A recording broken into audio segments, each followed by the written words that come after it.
Hola a todos, hola a todos. Bueno, a ver, por si acaso el día de hoy es un video sobre la era del amor incondicional y eso es y vamos a hablar de qué significa eso. Pero por otra parte, pueden ver que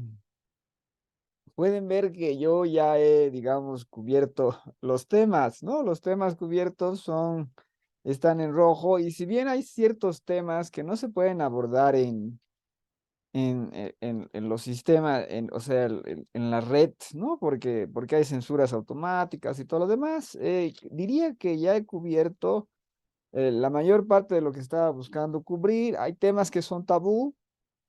Por si acaso, no es de que te borren de la plataforma, pero que en algunos casos sí pasa eso, pero por lo general es que se te invisibiliza, ¿no? En otras palabras, tú puedes subir el video, tal vez lo vean unas cuantas personas, pero se lo retira de cualquier recomendación, incluyendo la recomendación de tu canal, y por lo tanto buscan silenciarte, ¿no? Entonces, para ese tipo de temas, ¿hay otros canales mejores? O en otras palabras, no tengo por qué hacerlo yo.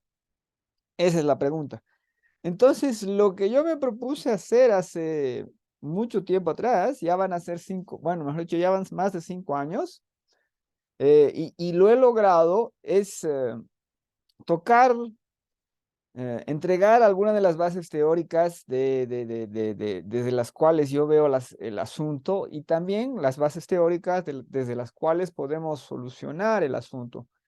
Mm, Por ejemplo, digamos, cómo podemos enfrentar los problemas económicos a través de lo que es una economía liberal, llamada de economía austriaca, que te obliga, digamos, a reducir regulaciones, retirar impuestos, a disminuir el gasto estatal, ¿no? Y existe toda una serie de razones por las cuales eso es positivo para el conjunto social.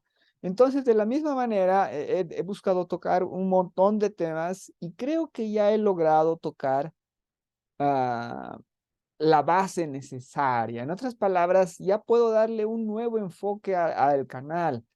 Y creo que puedo por fin comenzar a, digamos, hacer comentario coyuntural. Entonces, ¿por qué? Porque las bases, digamos, las premisas ya están dadas en el resto del canal. Y solamente de vez en cuando voy a subir videos largos, ¿no? En otras palabras, ahora puedo subir videos mucho más cortos, de entre 10 y 15 minutos, en vez de lo que he estado haciendo, que digamos, del formato de 10 y 15 me he pasado al formato de 45, al formato de 1 hora, ¿no? ¿Y por qué se hizo eso? Porque tocar un tema en 15 minutos casi nunca es posible, ¿no? A menos que sea simplemente un pedazo del tema. Eh, y por si acaso, entonces, y todo lo demás, por ejemplo, todas las demás cuestiones teóricas, por ejemplo, hablar de la obra de Friedrich Hayek, que es algo que yo no podría hacer, por más que he leído Hayek, digamos, ahí tengo el libro Camino de Servidumbre, por más que conozco sus ideas, significaría bastante trabajo para mí revisar todo el trabajo de Hayek, resumir, presentar sus principales propuestas y todo lo demás. Y entonces eso ya hay en otros canales. Si ustedes quieren, digamos, todo el curso completo sobre Hayek, todo el curso completo sobre Murray, Rothbard, eh, sobre Mises, sobre Menger, sobre una infinidad de temas, ya hay. En otras palabras, lo que se debe hacer es reconocer que existe todo ese cuerpo de información, todo ese cuerpo disponible, ¿no? Desde las escuelas austriacas, desde la economía austriaca, desde Mises, todos ellos, hasta, digamos, las escuelas de Chicago, hasta las propuestas de Friedman, ¿no? las que son más liberales en su sentido clásico. Entonces, toda esa información ya hay, ¿no? Y está bien expuesta y todo lo demás. Y dentro de ese ecosistema teórico, entonces ahí hay que plantearse qué puedes aportar tú. Y creo que yo después de 5 años de subir casi un video por semana, ya he puesto, digamos, digamos, mi grano de arena. Entonces, creo que vamos a tener muy pocos videos largos más. Y después creo que puedo meterme a un formato mucho más coyuntural y breve. En otras palabras, puedo presentar, digamos, mi comentario coyuntural desde el punto de vista de lo que es un liberal clásico, ¿no? En otras palabras, de toda esa línea, liberales clásicos. Entonces, desde mi punto de vista, ¿qué puedo hablar al respecto de lo que esté sucediendo en ese momento?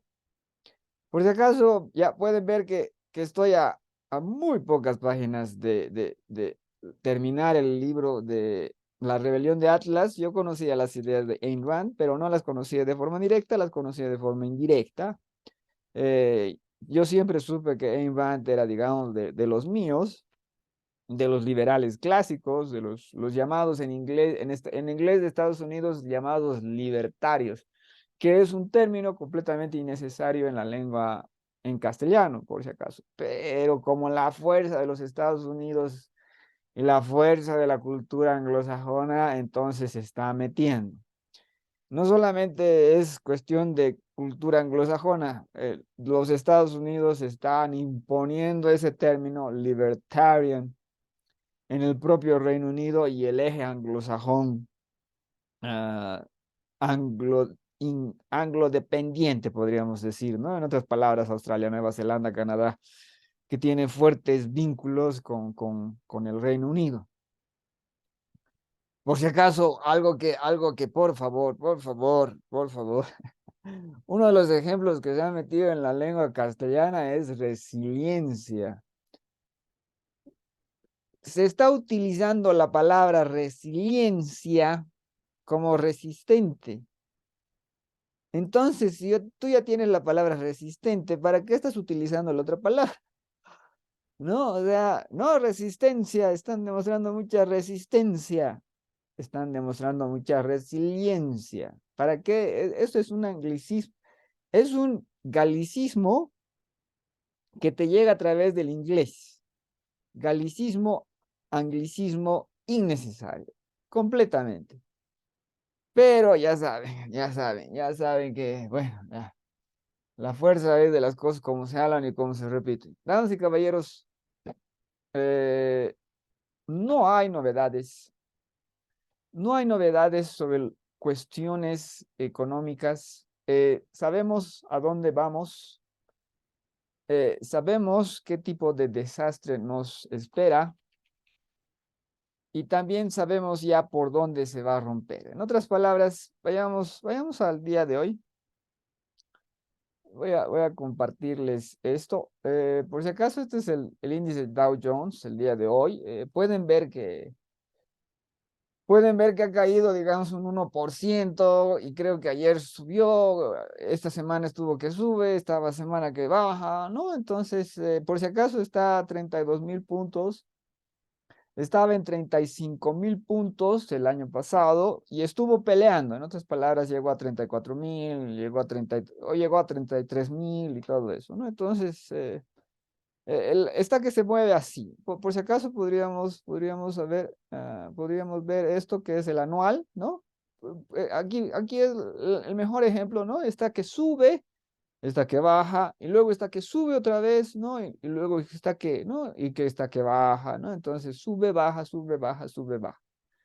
Por si acaso, por detrás de esto, lastimosamente hay dramas humanos. Estamos hablando de que se está metiendo dinero a especular dentro de lo que es el mercado de la bolsa de valores. Y por si acaso, este tipo de esquema sí ha cerrado. Se está dando en la mayor parte de las bolsas mundiales. Y lo que sucede es que ya saben de que hay varios niveles de dinero, de liquidez. Entonces, el dinero inteligente invierte y llama al llamado dinero tonto. El dinero tonto es de las personas que no son, digamos, que no están dentro de lo que es las inversiones, pero quieren ganar algo, ¿no?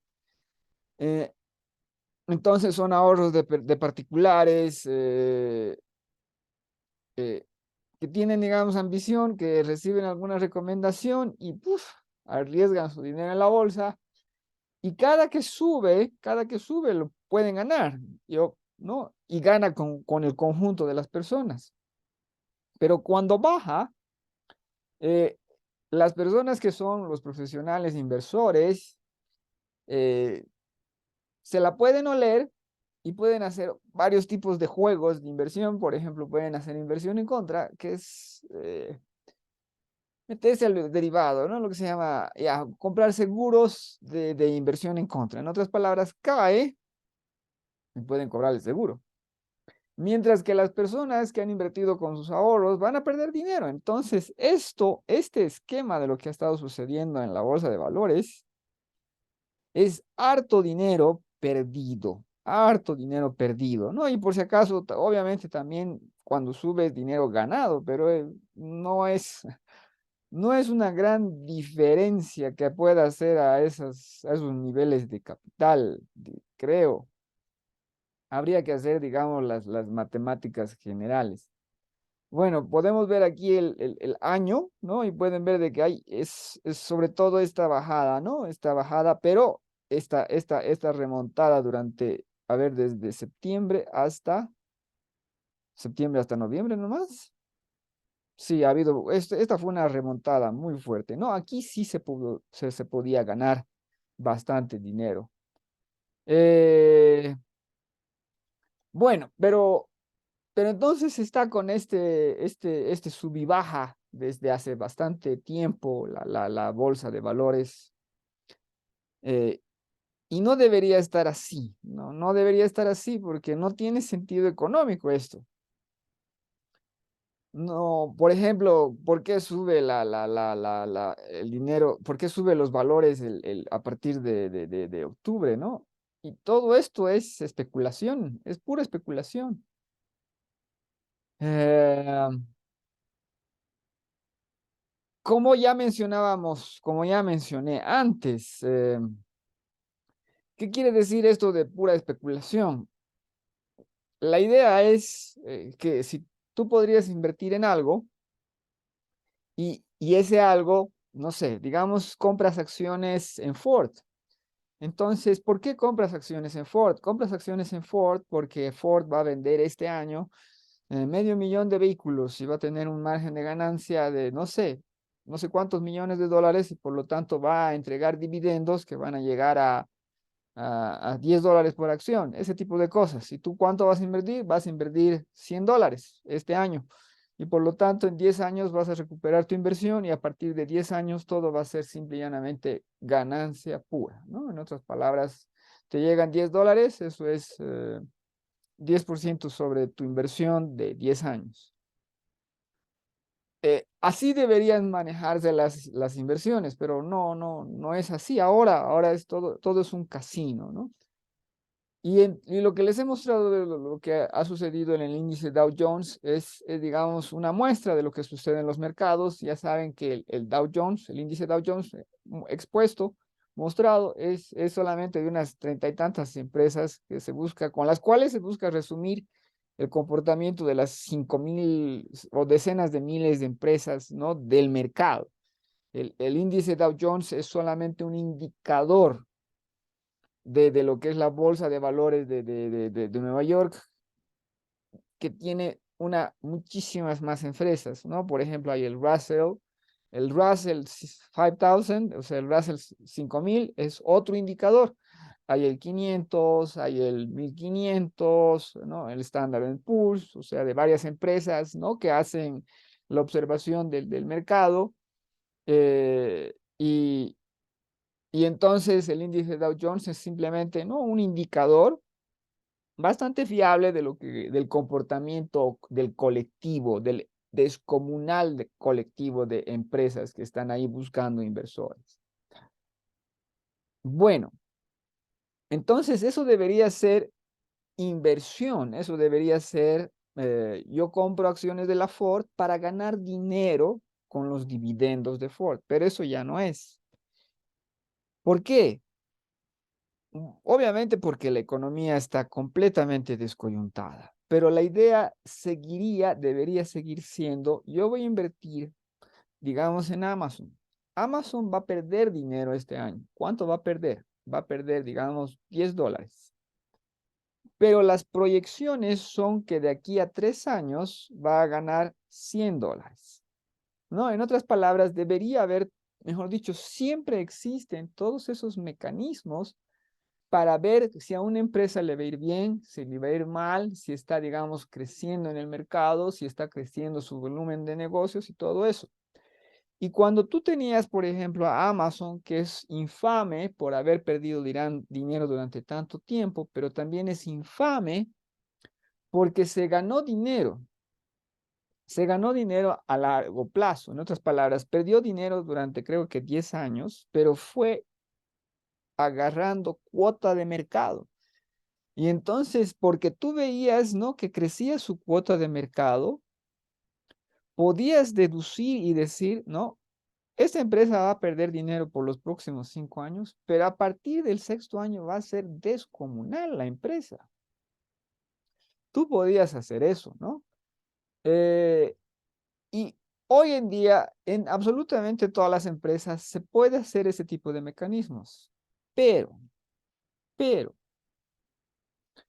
lo que tenemos por detrás es ya saben, la historia, ¿no? De toda la economía sumamente deformada, por lo que es inserción de liquidez en los mercados a través de lo que es el gasto estatal, ¿no? En otras palabras, se genera deuda en el Estado, esa deuda consume y esa deuda que consume permite que las empresas tengan esas proyecciones, ¿no? En otras palabras, una empresa como Uber, una empresa como Facebook, una empresa como Google, todas esas empresas o Twitter, ¿no? Digan, gente, estamos teniendo un montón de publicidad este año, vamos a tener más publicidad el próximo año, más publicidad, ¿no? Y entonces todas esas empresas tienen unas proyecciones de crecimiento muy grandes, pero todo ese crecimiento eh, se ha dado en los últimos años por cuestiones de lo que es inserción de liquidez de los estados, ¿no? Y por si acaso, el año en que las rompieron, el año en que la crisis llega a, digamos, a su punto máximo, es el año 2020 con la pandemia. Y hoy por hoy, ahora ya se está pagando lo sucedido en ese año. Hoy por hoy ya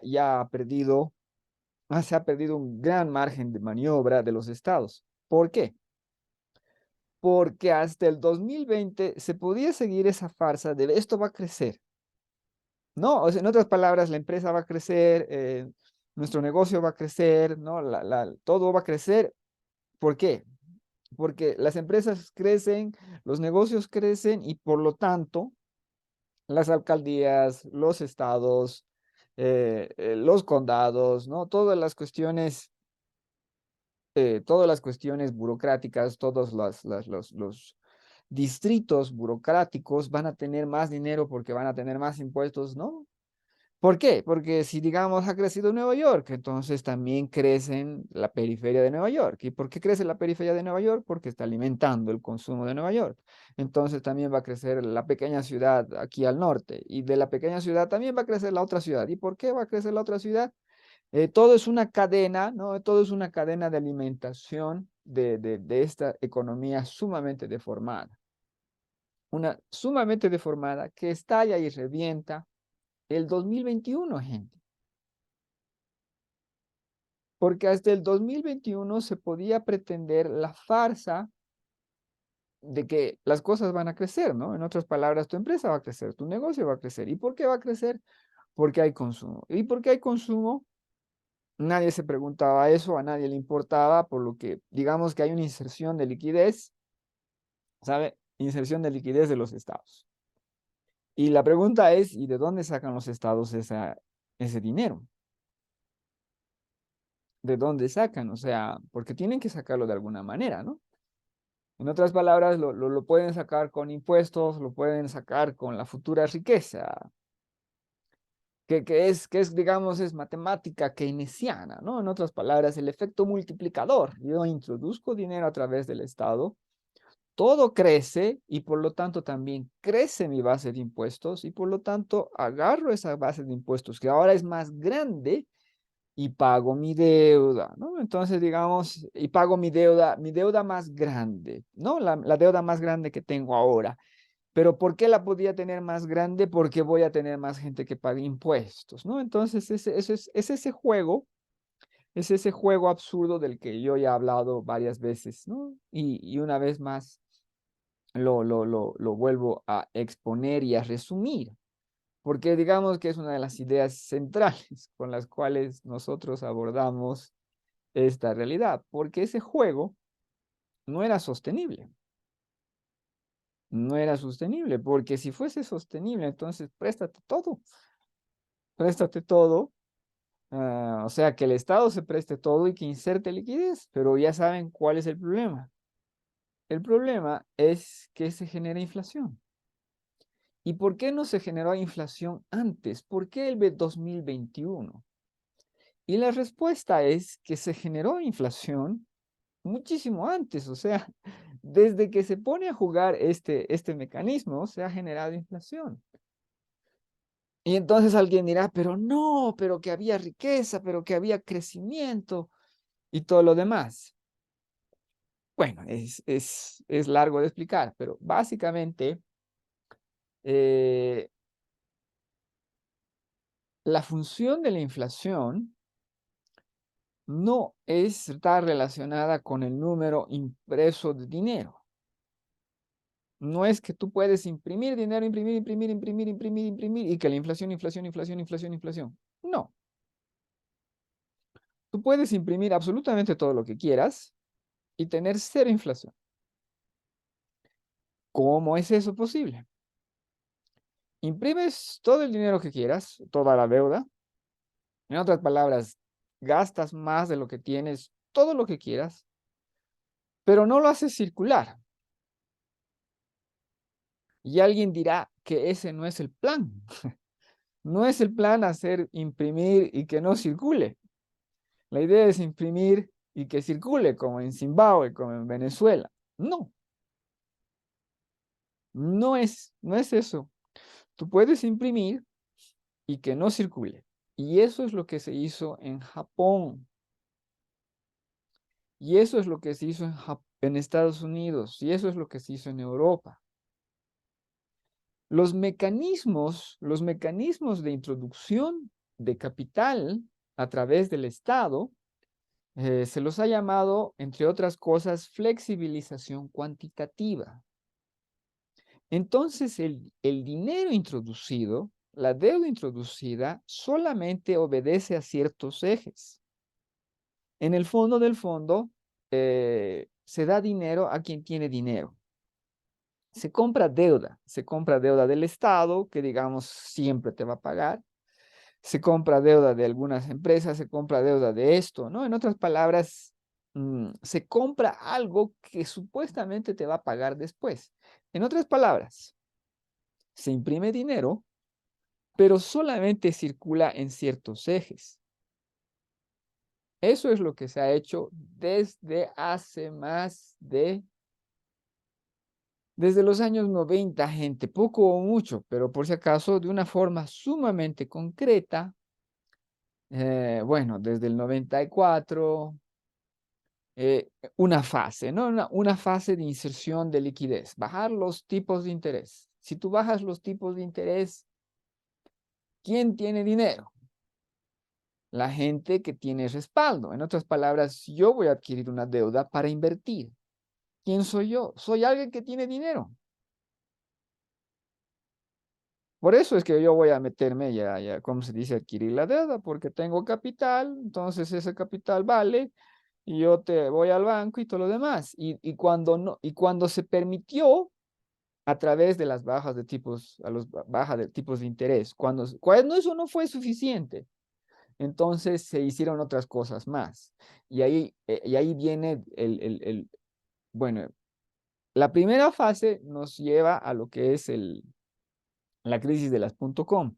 La segunda fase, que es una inserción de liquidez mucho más artificial, involucró a lo que es las bienes raíces en Estados Unidos, y es que digamos, en vez de solamente bajar los tipos de interés, se incentiva a los bancos de que metan dinero en bienes raíces, ¿no? Entonces ahí se mete más gente, incluso la gente que no podía pagar, ¿no? Y se genera oferta en exceso y todo lo demás, y pum, ahí tenemos la crisis de las .com.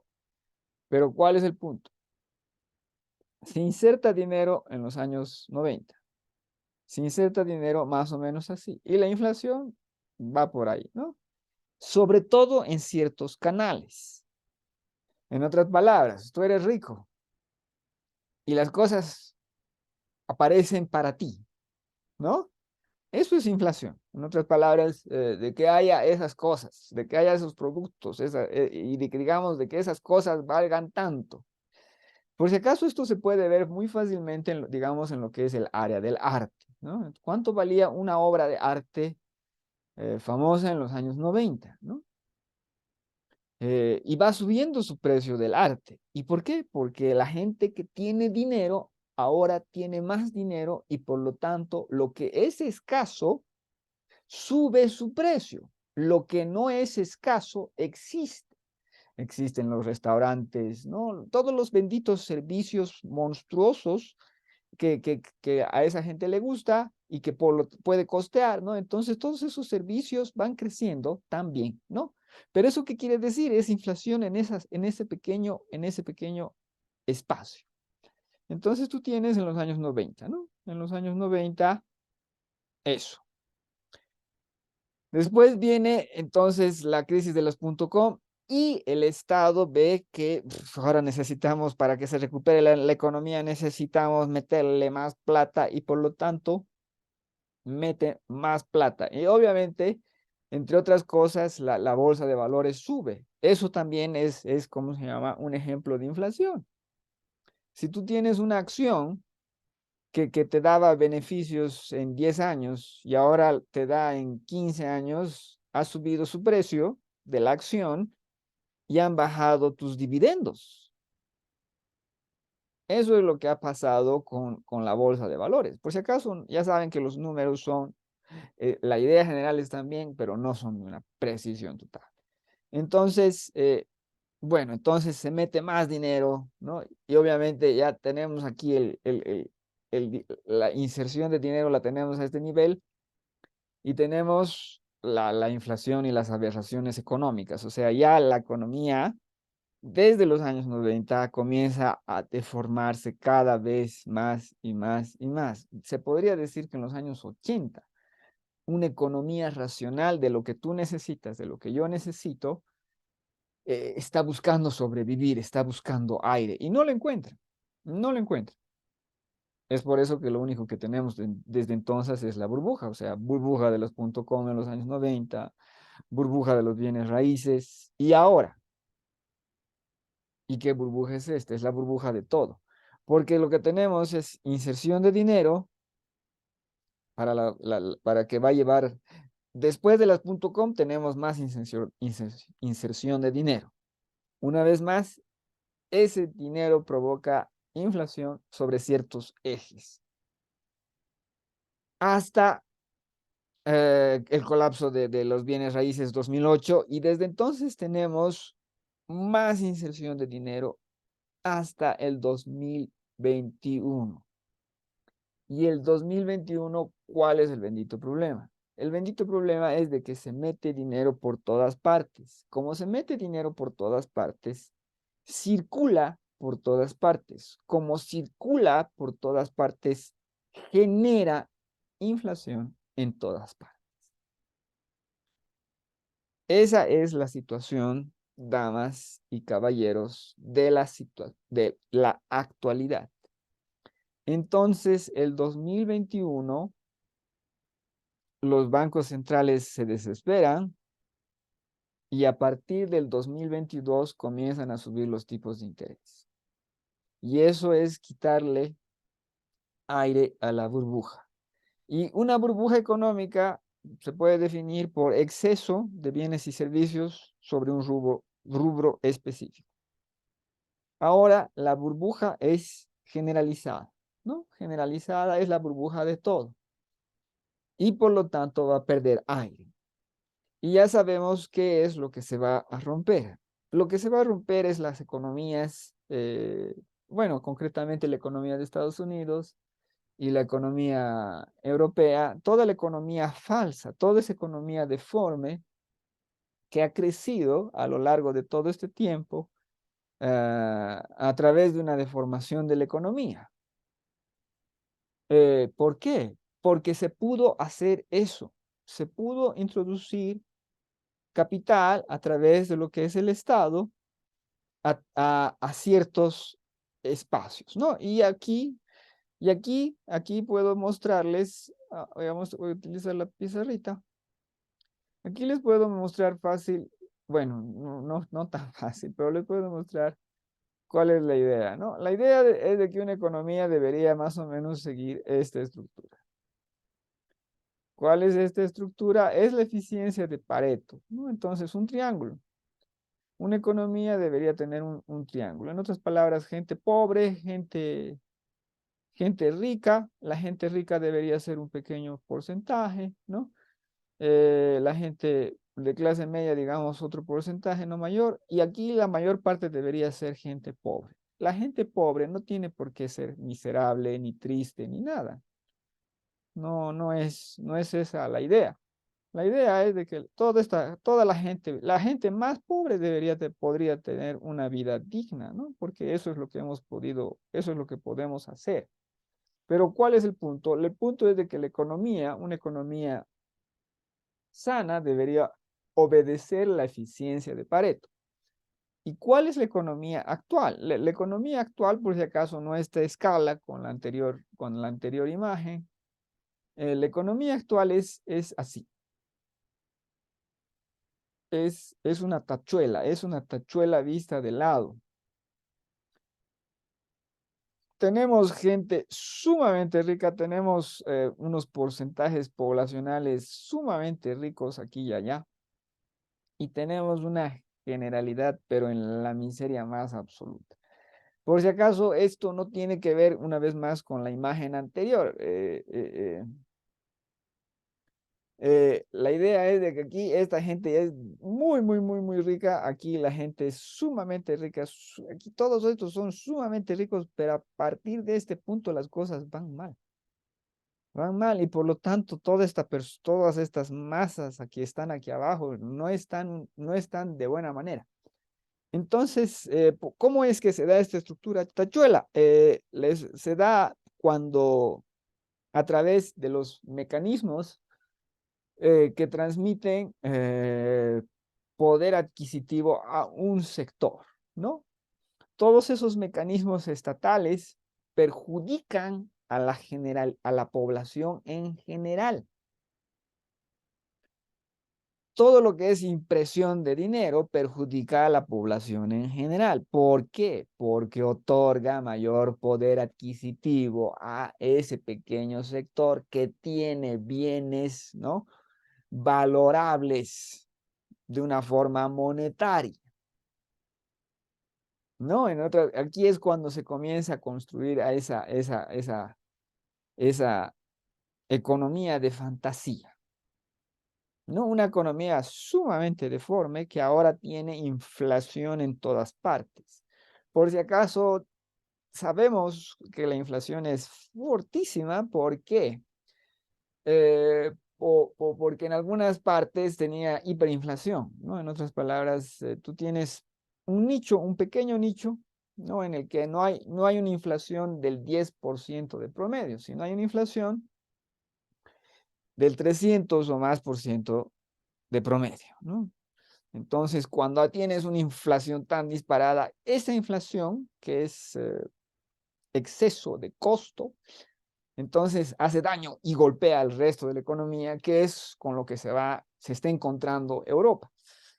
Europa ha gastado, hay unas cifras que estrafalarias en cuestiones energéticas el año pasado.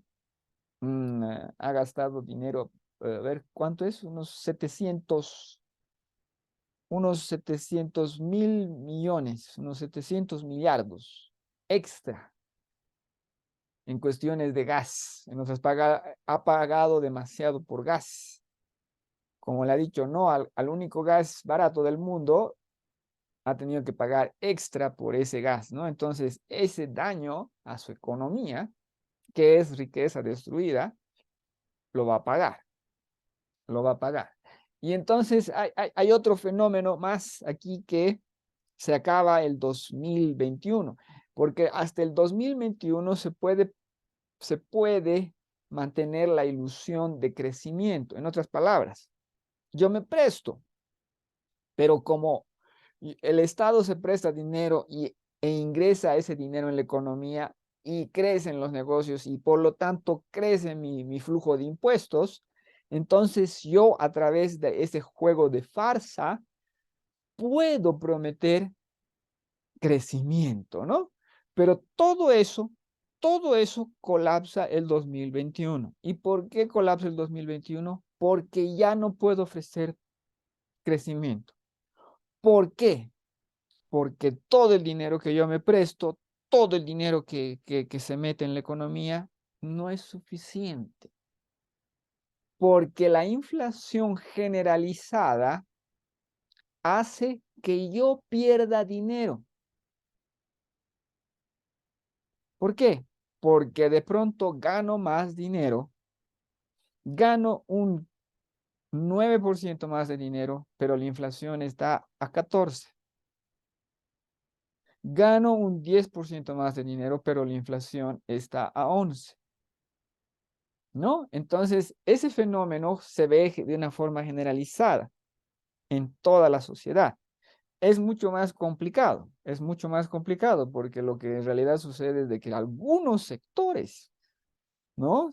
Ganan más dinero, ganan 10, 15, 20% más, 30% más, pero los precios han subido 70% más, ¿no? Tú tienes el sector de servicios, el sector de restaurantes, todos esos sectores.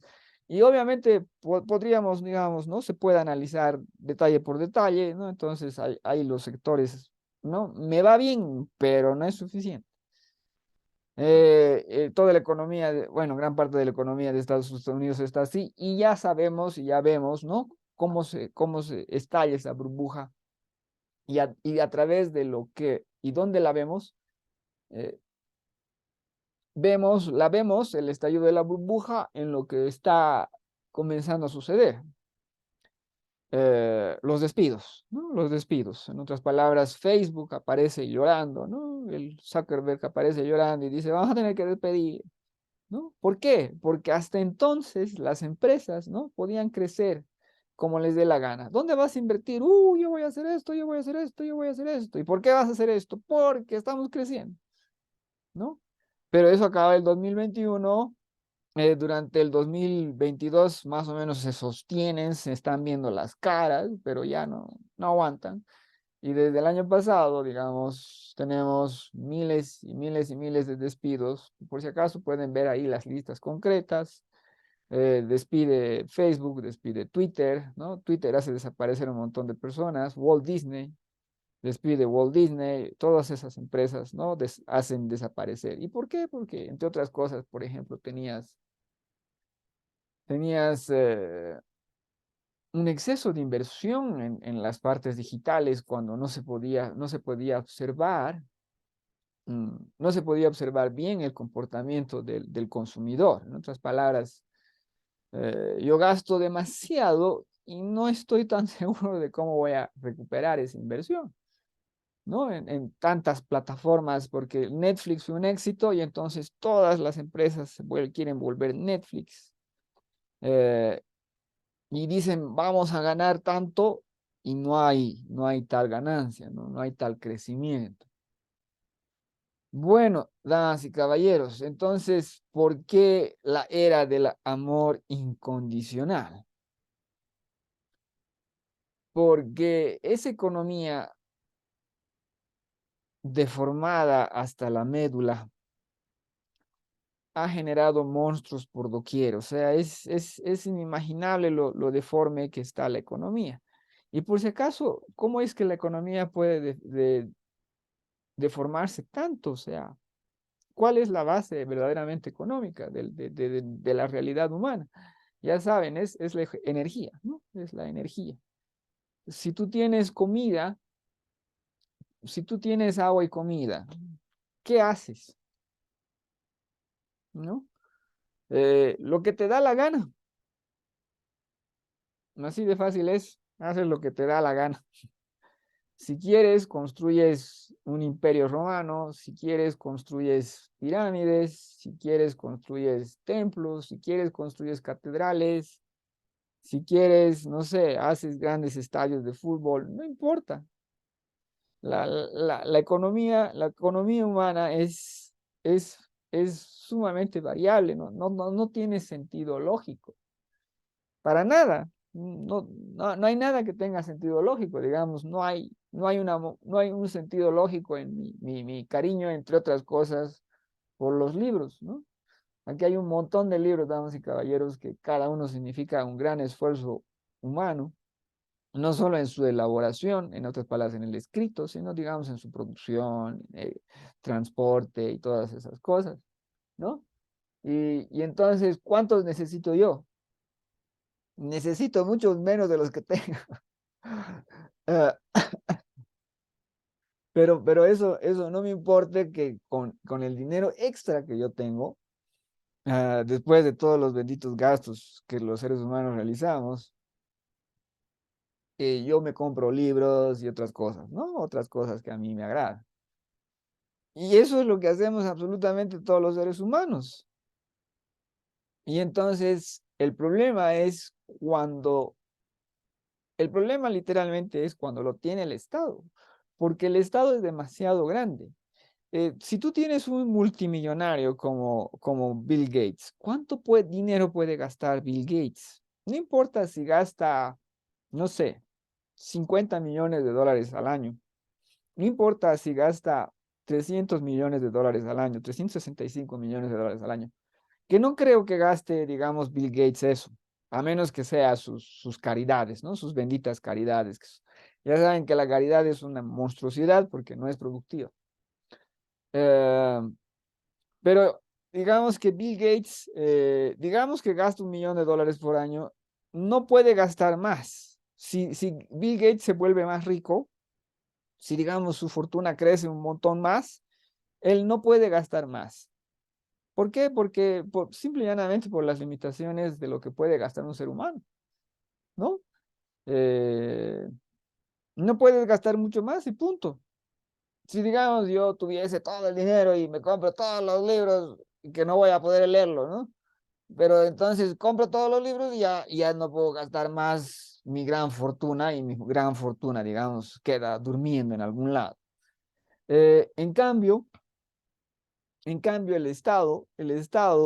cualquier estado por si acaso, o en otras palabras, cualquier gobierno de cualquier parte, cualquier organismo burocrático, no tiene límites en cuanto a lo que puede gastar. En el caso concreto de Estados Unidos es 5 millones de dólares, algo así, cada minuto, algo así es. Es una cifra monstruosa, eh, por si acaso, estamos hablando de 5 millones en negativo. ¿A qué me refiero? 5 millones en deuda. No estamos hablando en gasto es creo que 15 millones. No me acuerdo cuánto era, pero si desean curiosear el fenómeno del gasto del Estado, se los puedo mostrar. Entonces lo tenemos, ya saben, en este infame, ¿no? En este, a ver, ¿cómo es? Debt clock. Lo voy a buscar. Entonces este es, ¿no? Este es el famoso reloj de la deuda de Estados Unidos. eh, y este es el incremento de la deuda. no es los ingresos, no es los ingresos, es solo la deuda. En otras palabras, solo el déficit ya es 31 billones, trillions en inglés, ya saben, 31 billones. Y toda la economía de Estados Unidos es mucho menos, la deuda de Estados Unidos ya es 120% de su economía. Entonces, ¿cómo es que se pudo mantener este juego durante tanto tiempo? Se lo pudo mantener por la forma en que hemos dicho. Vean, la deuda es 31 y su Producto Interno Bruto es 26.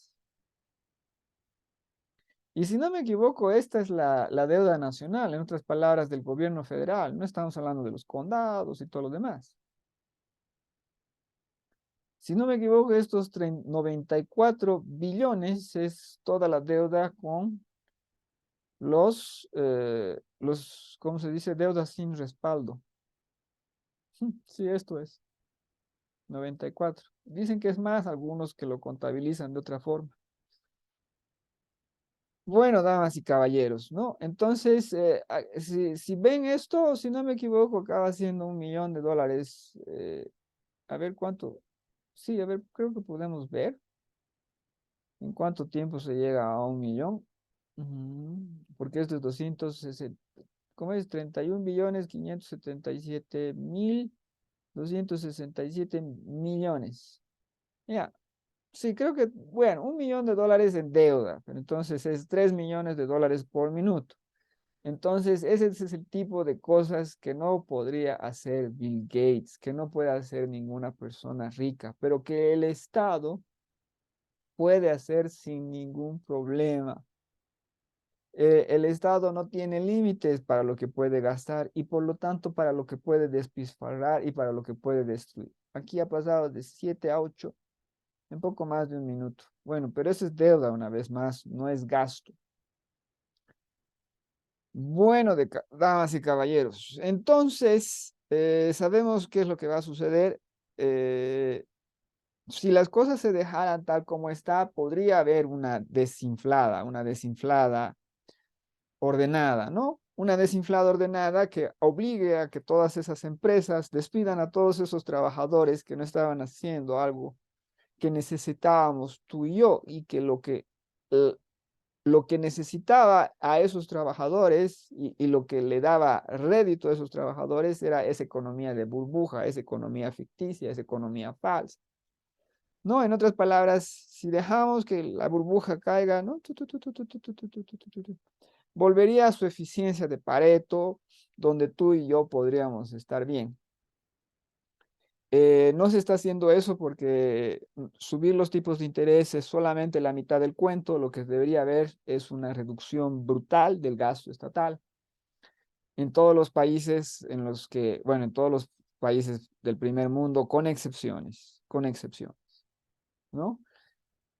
Eh, y bueno, entonces, ¿qué es lo que va a suceder? Lo que va a suceder es, bueno, hay que ver qué pasa. Hay que ver qué pasa, porque de acuerdo a qué pasa, puede haber hiperinflación y por lo tanto el dólar caput y una retirada global e inmediata del dólar. Y ahí habría que ver cuál sería la situación económica, porque sería el colapso del sistema SWIFT y todas esas cosas, ¿no? En otras palabras, depende de qué se hace, las cosas serían, ¿cómo se dice?, catastróficas de cierta manera. Lo que no se puede hacer es evitar la catástrofe en la que ya se está desde el 2021. ¿Y qué es lo que va a sobrevivir después? Lo que va a sobrevivir digamos, aquello a lo que tú le tienes un cariño incondicional y que tú en tu esfuerzo y con todos los bienes que te sobran, estás dispuesto a mantener. O sea, tú, no los estados, porque a partir del 2021 pierden el control. Ya no sirve ningún mecanismo ni ningún monto de dinero que puedan meter los estados para que la economía vaya para bien.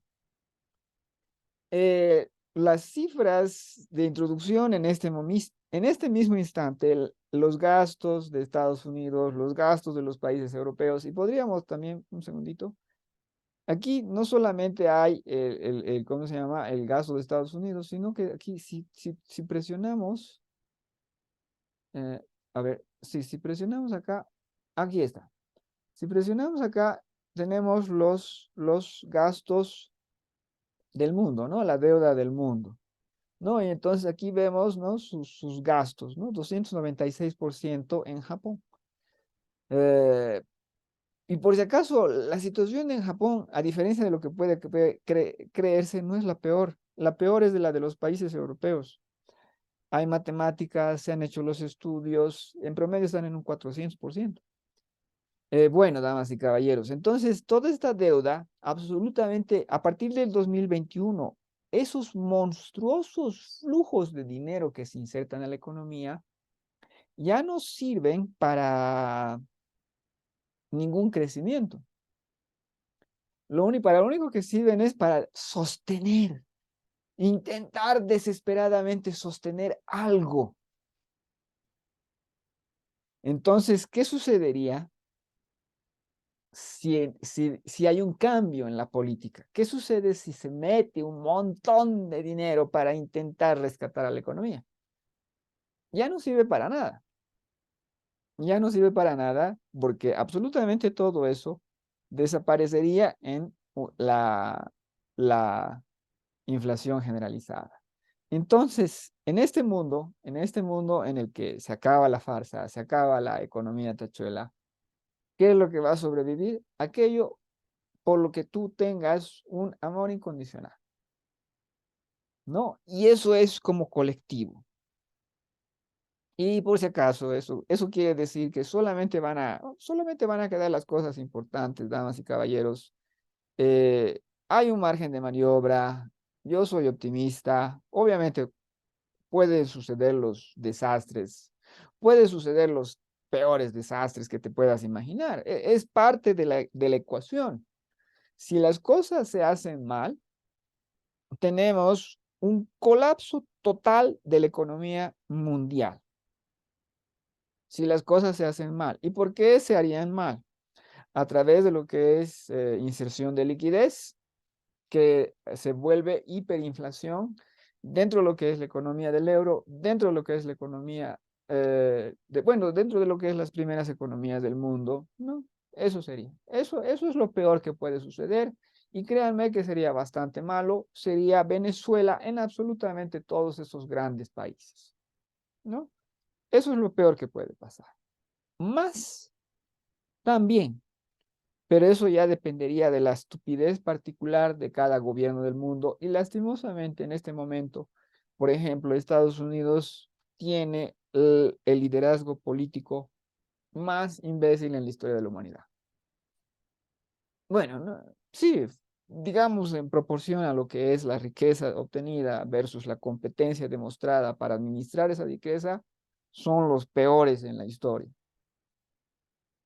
Pero el problema es visible, el problema está extendido, el problema lo conocen absolutamente todos los responsables y por lo tanto cabe pensar, cabe pensar que no va a suceder eso, porque digamos, entre lo peor que puede pasar y lo mejor que puede pasar, lo más probable es que suceda lo de en medio, ya que también tenemos voces competentes y todo lo demás ahí, ¿no?